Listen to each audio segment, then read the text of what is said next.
Welcome everyone to today's webinar. It's going to be hosted in partnership with Department of Early Learning and Care, Business Oregon, and the Northwest Native Chamber, and First Children's Finance. And then today's webinar is going to be recorded. So if you don't wish to be recorded and prefer to view this recording later, you are absolutely welcome to leave this session and do that.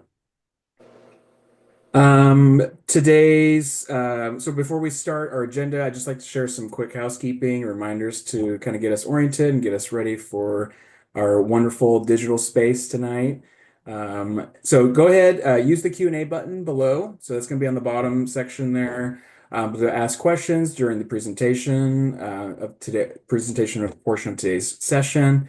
And you may come off mute if you desire. So feel free to ask questions coming off mute. You can drop something in chat, and of course, you can use the Q&A button as well. And then again, today's time, our goal is to kind of introduce you to the Business Oregon project managers. And then you'll have a chance to meet the First Children's Finance team. I'm obviously part of that team, and then we'll share everyone else as well, just so you can kind of associate names to faces and whatnot. And then, that's the team that's providing technical assistance, and we're going to learn more about what Northwest Native Chamber team is doing and providing technical assistance as well. The technical assistance they're also providing. All right, so I'm going to go ahead and pass it over to our business project managers, Nathan and Emily. Thank you, Jack. Yes, well, welcome everyone. We're really glad to see you and put our own faces and names together and to see you here on the webinar. So I'm Nathan Weingartner, and I am one of the project managers here at Business Oregon for the Child Care Infrastructure Fund. And I primarily am helping with the Spanish-speaking providers, but I've been in contact with several of you for different things. And so we just want you guys all to know who we are and that we are here to help you out with questions related directly to the grant itself and kind of the document and the paperwork that will be needed to turn in. And so, Emily, if you want to introduce yourself. Yeah, thanks, Nathan. Hello, everybody. I've already recognized a ton of names. I'm really excited to see a bunch of people here. I'm Emily. I've been with Business Oregon for a little bit, but I'm pretty new to the Child Care Infrastructure Fund. I'm excited to be in for the first round of funding. Yeah, I think right now a lot of us are working through the contracts. I know a big thing for everyone right now is when am I going to get my contracts, which they are here. We're just doing some double checking, make sure they're correct before you get them. So we're not doing a lot of redos with our contracts team because that takes a little while. So if you haven't heard from me, it's because I've been knee deep in trying to get those contracts out to you. So you should be getting them in the next week or so, especially if you're under the $100,000. So we'll be getting those to you and you'll be working closely with me. And sometimes we'll be bringing in Nathan, even if it's not a Spanish speaking, because he'll be really helpful for us to get some big decisions, especially for this first round. So I'm really excited to work with you all. And we are here for you. If you have a question, that's what we're here for, no matter what size of, if it's small, if you think it's small, or if you think it's gigantic, and we can help with that. So we're really excited to have you all here. All right, Jack, take it away. All righty. Up next, we're going to introduce our First Children's Finance Oregon State Office. So my name is Jack, and I'll be partnering with Sansere to facilitate today's session. So Sansere will get a chance to jump in later with a lot of great info. So we're the business development specialists, and our roles is we facilitate the different trainings that we'll be offering throughout Oregon. We offer technical assistance for projects like this, and we're supporting childcare businesses, owners, and reaching their business goals. So that's our big work in our team. And then the rest of our team, our state office is led by our director, Dr. Jermisha Wade, our program specialist, Jane Elin, and then our two business development managers, Kyle and Valentina, as well as Ingrid and Jennifer, and those are our bilingual Spanish development specialists as well. And then we're located all over the state of Oregon, and we're prepared to support your businesses as you need it. And we love doing it. We love the relationships of that business consultation work we do. So, okay, I'm going to go ahead and pass it over to Mikel with Northwest Native Chamber. Yeah, thank you so much, Jack. My name is Michael Johnson, and I am the Oregon Resource Navigator for the Northwest Native Chamber. Our team is led by our programs director, Amber Feist, and our program manager, Alyssa Camp. And additionally, we have another resource navigator, Jen Maynard, and our TA programs coordinator, Isabella Baja Dorza, Dorza. And additionally, the Northwest Native Chamber is partnering to offer direct technical assistance and tax support through certified contractors and training sessions to CCIF awardees and applicants. Next slide, please. So now that we've had a chance to introduce the program, the program and project managers and technical assistance teams, we'd like to go over how childcare infrastructure funds may be utilized. Allowable expenses include pre-development and planning costs, drawings and plannings, direct project management costs, water leak mitigation, electrical work, ADA or green building standard upgrades, heating, ventilation, and air conditioning systems. However, there are certain expenses that are not allowable, and these include the acquisition of a home or ADU that can be used as a private residence, overhead or indirect cost, classroom furnishings, insurance, rent or lease payments, legal fees and costs, and toys or other instructional items. And the lists on this slide are examples. They are not comprehensive, and it is important to carefully consider what expenses qualify for CCIF funds in order to ensure that the funds are utilized effectively and in accordance with program guidelines. So the comprehensive list of eligible and ineligible project costs are OAR 123-700-0070, and then we have the eligible costs, the Oregon Secretary of State Administrative Rules, and OAR 13-700-0080. And we can definitely put those in the chat later on throughout the presentation and send that out to folks.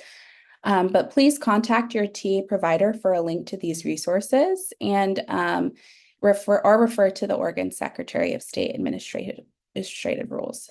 Okay, next slide, please.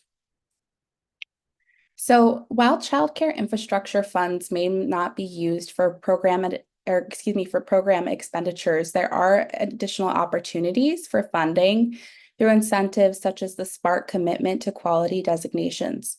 So if you're interested in setting goals and pursuing an application, you can reach out to your TA provider to start that process. Next slide, please. So next, we're going to jump into reviewing some of the frequently asked questions. So funds will be dispersed after contracts are signed and received.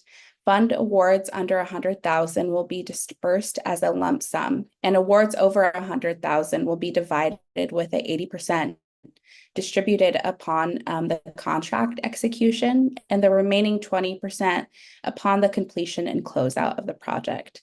So please note that the closeout requires a document verification process. We recommend carefully budgeting and, the expenditure tracking to ensure projects remain within the awarded amount. Awardees will only receive the amount granted in the agreement. So if costs exceed the awarded funds, please reach out to your TA provider team for support. Additionally, any unspent funds must be returned to the OBDD within 30 days of completing the project or reaching the completion deadline. Next slide, please. So other frequently asked questions include, can a portion of grant funds go towards paying indirect costs? So this grant does not allow for indirect costs due to bond restrictions. So those items such as office supplies, utilities, staffing costs, wages, operating costs, or taxes, and related costs will not be allowable. Also, grant funds may not be used to pay towards federal, state, or local taxes. So please consult with your tax or legal advisor regarding CCIF tax implications, or contact the Chamber or First Children's Finance for your tax resources. A final important question around which type of contractors may be hired to complete work with grant funding. It's important to know all contractors must be licensed by Oregon CCB, and Oregon Corporate Division, and carry liability as well as workers' compensation insurance in case of having additional employees. Up next, we're going to turn it over to First Children's Finance, and they're going to share more information on additional funding opportunities for those expenditures. Thank you.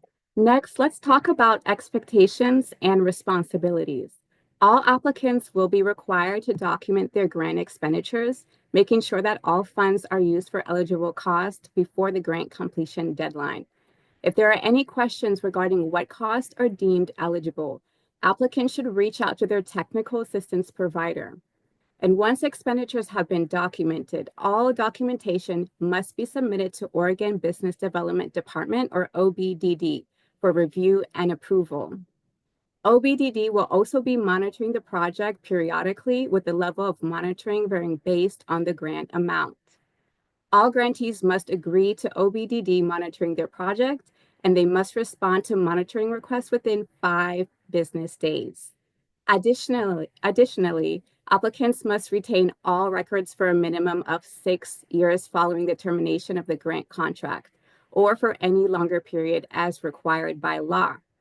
By following these expectations and responsibilities, grant recipients can ensure that their products run smoothly and are in compliance with all regulations. On to the next slide. Now, let's take a look at the reporting requirements. For applicants receiving $100,000 or less, regular reporting is required, and recipients will need to report the following items starting 8 weeks after the contract is executed and quarterly thereafter as needed. Reports must include the following information: receipts and invoices, provide documentation on how the grant is being spent, progress towards completion, what achievements have you made so far, project timeline, is the project on schedule or behind, and provide reasons for delays, and successes and challenges. Share any obstacles that have been overcome and any issues that are hindering progress. This information can help us to provide support and guidance as needed. Reporting is crucial for accountability and to ensure that grant funds are being used effectively and efficiently. Now, on the next slide, for those applicants receiving between $101,000 to $2 million, recipients must submit progress reports each quarter. These reports must include the following information: receipts and invoices for all project expenses, a summary of how much of the award funding has been spent, an update on the progress made thus far, a brief summary of the project to date limited to 500 words, an assessment of whether the project is on schedule, and if not, an explanation as to why, an overview of any issues encountered that have either helped or delayed progress, photographs of the project in process limited to 5 pictures, and also your suggestions for improving the grant process. And finally, let's talk about requirements for a project closeout report. So for planning projects, it's important to provide copies of receipts and final plans created, and a brief statement outlining the next steps you plan to take now that the planning project is complete. For renovations, repairs, and new construction projects, please provide copies of receipts and photos of the completed projects. We also request a brief statement on the impact of grant funds on your child care program. And lastly, for real property acquisition projects, we require a deed of sale or other documentation demonstrating that the grant funds were used and they were spent on the approved property. If applicable, copies of receipts and documented grant-related activities are also needed. Additionally, photos of the completed project and a brief statement about the impact of the grant funds on your child care program. And now let's hear more from Jack. Awesome. Thank you so much, everyone, for jumping in there. So we just want to go ahead and before we jump into our Q&A, we want to make sure you knew about these upcoming opportunities. So there's upcoming webinars and trainings offered by Northwest Native Chamber and First Children's Finance. First Children's Finance webinars are currently posted, and the Northwest Native Chambers webinar series is going to be announced on the Child Care Infrastructure Fund CCIF landing page on February 1st. And these webinars cover key areas like budgeting, financial planning, infrastructure fund support, and much more. So pre-registration is required for those trainings, and so please scan the QR codes to learn more. And if you have any questions regarding those webinars, just reach out to your technical assistance provider, and they'll be happy to help you with that. And finally, before we kind of wrap up, we just want to make sure you got the key contact information for the Infrastructure Fund technical assistance from Northwest Native Chamber and First Children's Finance. So email, phone, and the QR code gets you there a little bit faster if that works for you.